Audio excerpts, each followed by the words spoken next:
here today at the Washington Wine Awards, and I have the fortunate opportunity to speak with Ryan Pennington, who's the Senior Communications Manager for Ste. Michelle Wine Estates, the largest winery in the state of Washington. So what a treat. Ryan, how are you today? I'm very well, thank you. Well, it's very exciting for me to talk to you in this role. I know that you were with the Washington Wine Commission for, I'm not sure how many years was that? I had the good fortune of working for the Washington Wine Commission for 5.5 years.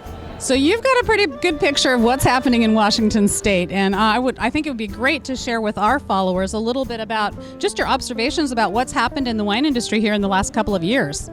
Well, the industry has certainly continued to grow, both in terms of quantity and quality, and the acclaim that we're generating around the world, really. I was just talking to another winemaker, and it really feels like the message is starting to take hold now. Where at times we felt like we were shouting from the mountaintops and we weren't sure who was listening. Now the message about the quality and good value of Washington wines has really taken hold with trade and media across the world, really. It's so exciting to hear that, because I know years ago when I worked for the Washington Wine Commission, we were shouting from the mountaintops, and I'm not sure there was anybody down below, but it's great to see how far it has come, and I'm sure that Seattle being in the news the way it is with the Super Bowl, and even with the Grammys last night, there's a lot of attention coming to Washington State in general. Yeah. Well, Seattle has really become a global city, and that has brought attention to the Washington wine industry as a result. And certainly we have the good fortune of having a really good home market, and Northwesterners are certainly supportive of Washington wines, and that really has helped the industry grow.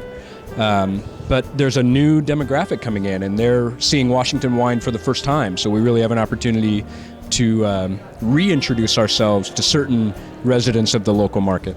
So Ste. Michelle Wine Estates obviously started out with their location in Woodinville, and my understanding is they get about 500,000 visitors a year there, and then Columbia Crest over in eastern Washington. But now it's my understanding that you have a facility in almost every AVA in the state. Is that correct? Almost, yeah. So Ste. Michelle Wine Estates really has its roots with Chateau Ste. Michelle Winery, which is the oldest continuous wine company in the state, dating back to just after Prohibition. But we now do have 9 wineries across the state, and account for roughly 2/3 of all Washington wine across all of our brands.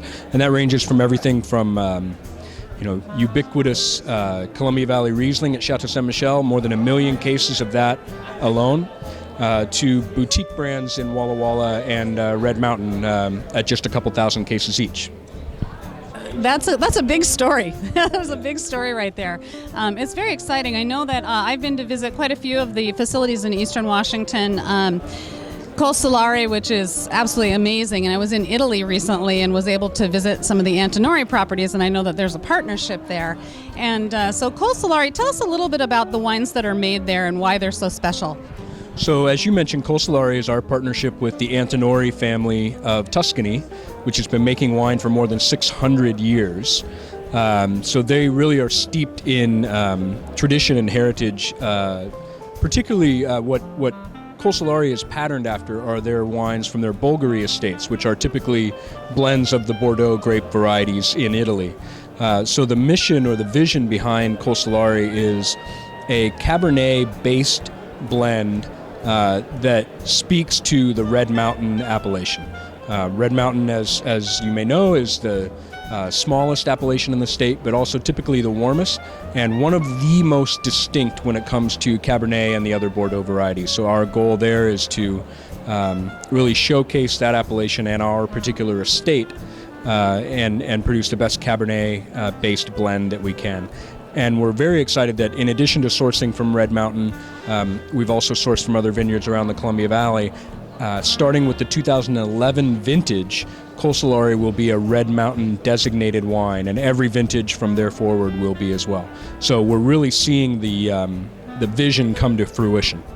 It's very exciting, and I do think it's really in keeping with what I learned when I was in Tuscany through Antinori and going on a tour of the facility there, was how much pride they take in the land there, and I sort of feel like that story really does come through in Red Mountain with Col Solare. Absolutely. From planting the estate vineyard to making the wine. Everything we do is hand in hand in partnership with the Antinoris, and so many of their learnings over literally centuries at their estates in Tuscany was brought to Red Mountain with the combined knowledge of Chateau Saint Michel as a partner, taking some of those practices about how to plant a vineyard, what kind of yields you want to get, how to train the vines, and we feel like we've made tremendous strides in really showcasing what that estate is all about. It's very exciting. Also, I wanted to talk, we only have a few minutes here, but I really want to talk a little bit about Northstar, which of course started out strictly Merlot, right? And I'm very excited that I've heard a bit about the blending exercises that you're doing there now for consumers. It used to be just sort of a media type thing where people could come in and actually learn what goes into blending. But now that I think consumers are having a bigger interest in how wine is made and what the process is, tell people a little bit about how they might experience that. Well, Northstar is certainly, the foundation of Northstar is Merlot.